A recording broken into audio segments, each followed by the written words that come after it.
दो भाइयों के बीच का विवाद जब सड़क पर जाता है तो लाजमी सी बात है, बात जरूर होती है, चर्चा जरूर होती है।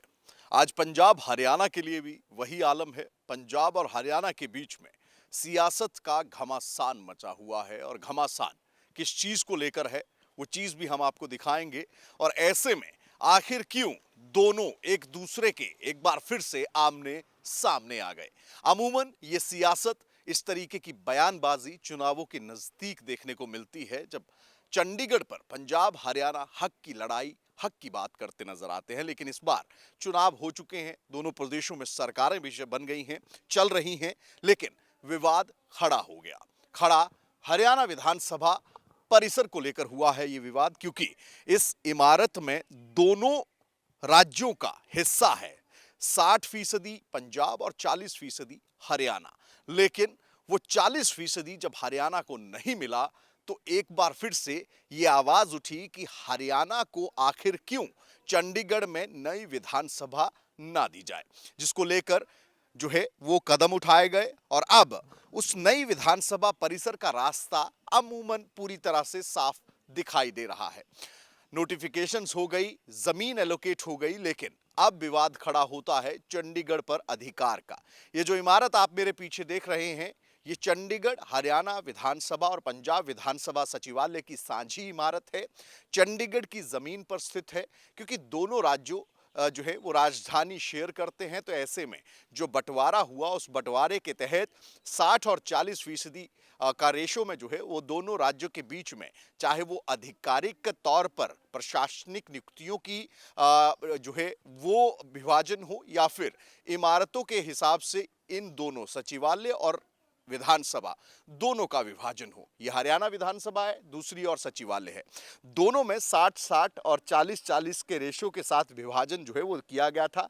लेकिन हरियाणा विधानसभा में हरियाणा विधानसभा सचिवालय के जो कर्मचारी हैं, अधिकारी हैं, या फिर विधानसभा के अंदर सरकार का जो रिप्रेजेंटेशन करते हैं, उनको आज तक 40% हिस्सा जो है वो नहीं मिला है। अब ऐसे में परिसीमन बिल्कुल सर पर खड़ा है, यानी कि 2026 में परिसीमन होना है। इससे पहले हरियाणा में 2007-8 में हुड्डा सरकार के दौरान परिसीमन हुआ था, जब कई क्षेत्रों की या कई जिलों की जो सीट्स थी, कॉन्स्टिट्यूएंसीज थी, उनको जो है बढ़ाने का काम किया गया था। अब एक बार फिर से जनसंख्या के आधार पर अगर बात करें या फिर मांग के आधार पर अगर बात करें, तो परिसीमन जो है वो 2026 में जो है वो निहित है। ऐसे में 126 के करीब विधानसभा की सीटें जो है वो हो सकती हैं और 14 लोकसभा बन सकती हैं। अब ऐसी परिस्थिति में विधानसभा में मेंबर्स की संख्या बढ़ने के साथ साथ वो स्थान भी हरियाणा को ज्यादा चाहिए, जहां पर अपने मेंबर्स को, यानी कि member of legislative assembly, MLAs, विधायकों को बिठाया जा सके। लेकिन हरियाणा ये कहता है कि उनके पास वो 40% हिस्सा भी पंजाब से नहीं मिला। ऐसे में उनके पास पर्याप्त जगह नहीं है। अब रास्ता साफ हुआ तो हरियाणा की ओर से कई जो ऑप्शंस थे वो केंद्र के सामने रखने का काम किया गया, और आखिर में फॉर्मूला ये निकाला गया कि चंडीगढ़ प्रशासन को या चंडीगढ़ को 15 एकड़ जमीन जो है, 12 एकड़ जमीन जो है वो पंचकुला में दी जाएगी, और इसकी एवज में 10 एकड़ जमीन हरियाणा विधानसभा के निर्माण के लिए जो है वो हरियाणा को दी जाएगी। अब ये तमाम चीजें हो गई हैं, लेकिन सियासत गर्मा गई। पंजाब के सियासतदानों की ओर से सीधे सीधे हरियाणा की विधानसभा की नई इमारत को लेकर जो जमीन एलोकेट की गई, उसको सीधे सीधे हक की लड़ाई, अधिकार की लड़ाई बता दिया गया कि ये हमारे हक को मारने का काम किया जा रहा है, चंडीगढ़ पर पंजाब का हक है। वहीं हरियाणा के सियासतदानों की ओर से भी इसका काउंटर अटैक किया गया। हरियाणा के सियासतदान, हरियाणा के राजनेताओं की ओर से यह कहा गया कि हरियाणा में पहले, हरियाणा और पंजाब की साझी राजधानी चंडीगढ़ है, हरियाणा को पहले हिंदी भाषी जो हैं जगहें या हिंदी भाषी इलाका है वो एलोकेट होना चाहिए। अब ऐसे में इस पूरे मामले में सियासत गरमाती जा रही है, और सियासत इतनी गरमा गई है कि पंजाब में with in the party politics जो है वो भी इस मामले को लेकर जो है वो शुरू हो गई है।